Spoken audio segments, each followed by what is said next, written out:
Kay from thebabybuncher.com. Anna's having some milk right now, so I'm not going to show you her face just yet because I don't want to flash YouTube. I wanted to tell you 5 things that people never tell you about parenthood, or maybe they hint about it on Twitter, but they don't give you details, either because they're worried they're going to get arrested, or because they're just plain embarrassed. So number 1, this one's not going to get you arrested, but number 1, when you're a parent, you get injured a lot. Both my husband and I have had black eyes where our kids have headbutted us squarely in the face. Today I have a pulled muscle in my stomach from lifting my extremely heavy 3-year-old. Like, I swear he's filled with antimatter. It's insane. He's got a black hole of stuff inside him. It's insane how heavy he is. So I put, right now it's like painful to walk. Yeah. They're constantly like jumping on you and landing on you in awkward ways. They push them. Yeah. Okay, John, thank you. And they constantly, if they're sitting next to you and they want to get up, they will, do that thing where they push off using their elbows on your stomach or your chest. My toddler, he likes to... I'll be back in a minute. Back again. He fell off the chair for the 3rd time this morning. And Anna switched sides because she likes to sample the whole buffet. So, you get injured a heck of a lot when you're a parent. It's fun. Don't you just love being headbutted in the face and having your toddler think it's hilarious to stick his fingers in your eyes when he wakes up and walks into your room while you're sleeping in the morning at 5 a.m? Yay! No, John, give that back. Give it back to Mama now.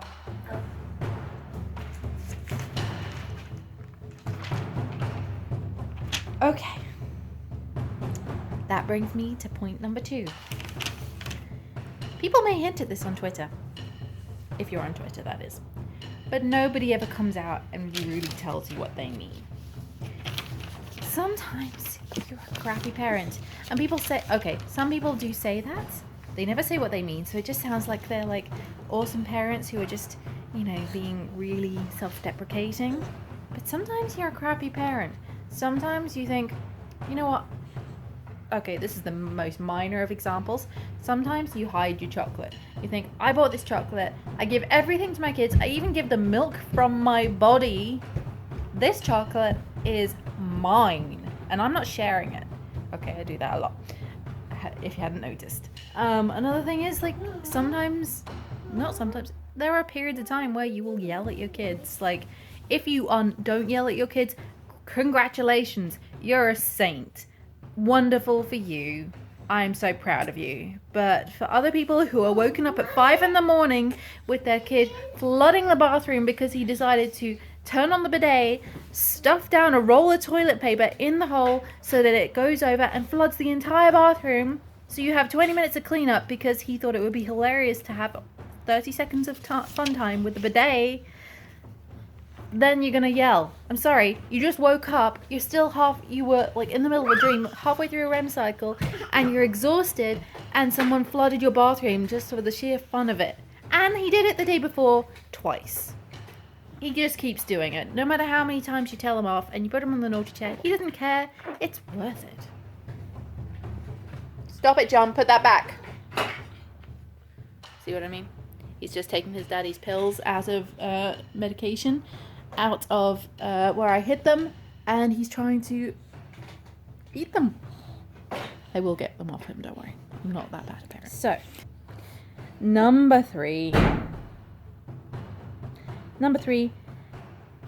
Okay, so yes, it's true a little bit that people without kids who try to give you advice are a bit annoying when you're a parent of multiple children. But let me tell you what is more annoying.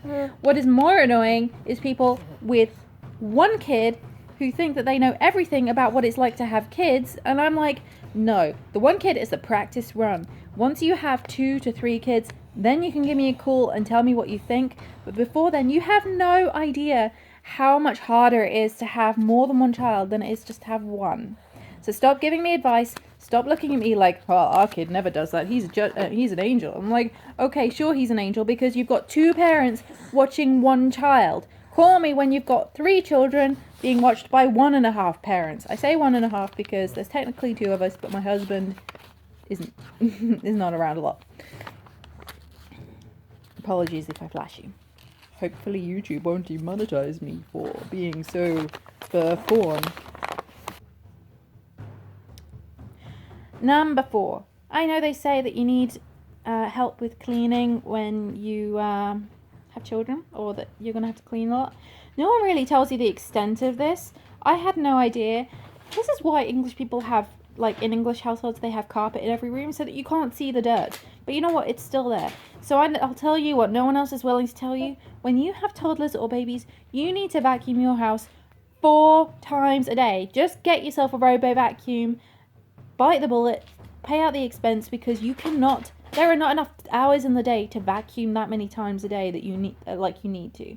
Buy yourself a robo vacuum and also one of those car handheld vacuums so that you can get up on the sofa where they leave all of their crumbs when they decide to take their crusty bread toast that they were supposed to be eating at the table, and they walk all over the house with it, all up the stairs, all over the sofa, in the cracks, everywhere, just everywhere.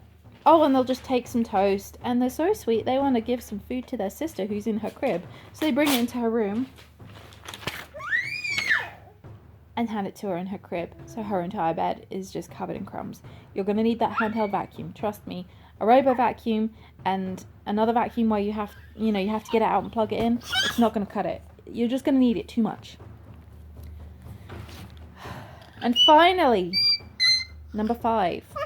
I know you had a dream that your kids were going to be wonderful and well behaved. I had that dream too. But let it go. Especially if you have a boys. Let it go.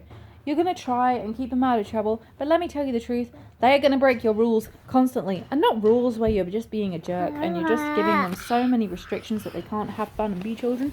I'm talking about rules like don't climb over the fence that we put up just to keep you in and run into a road and get hit by a car. Don't go into the bathroom and flood the bathroom for no reason at all several times a day by turning on the taps and stuffing things down the plug hole so that the water runs over. Don't draw on the walls. Oh my gosh, I'm such a mean person. Please don't draw on my walls. Just relax. So there you have it. Things that people with kids never tell.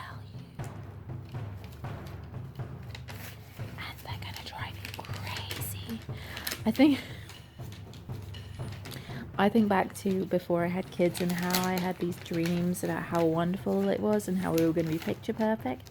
And I also think back about the urges I had to have children and how desperate I was. I think about what people are going through who are going through infertility and how desperate they are to have their sweet, sweet baby. Obviously, it's worth it. Obviously, I love my children and I'm glad I had them.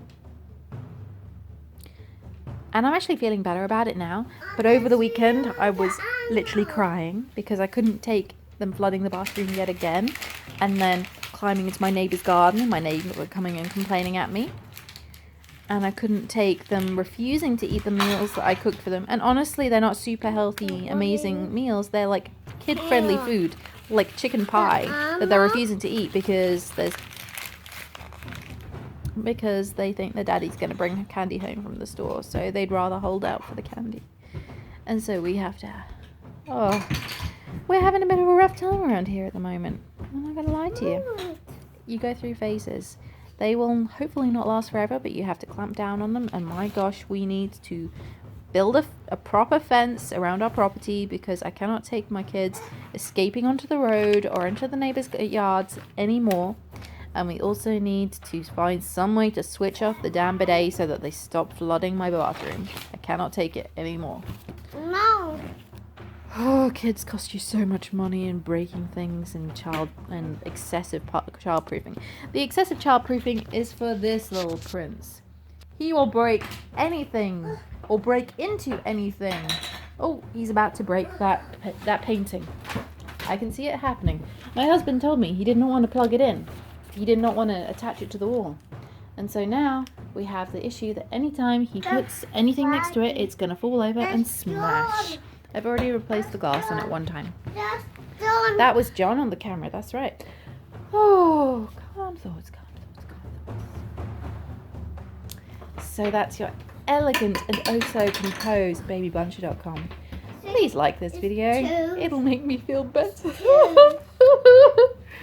See you next time.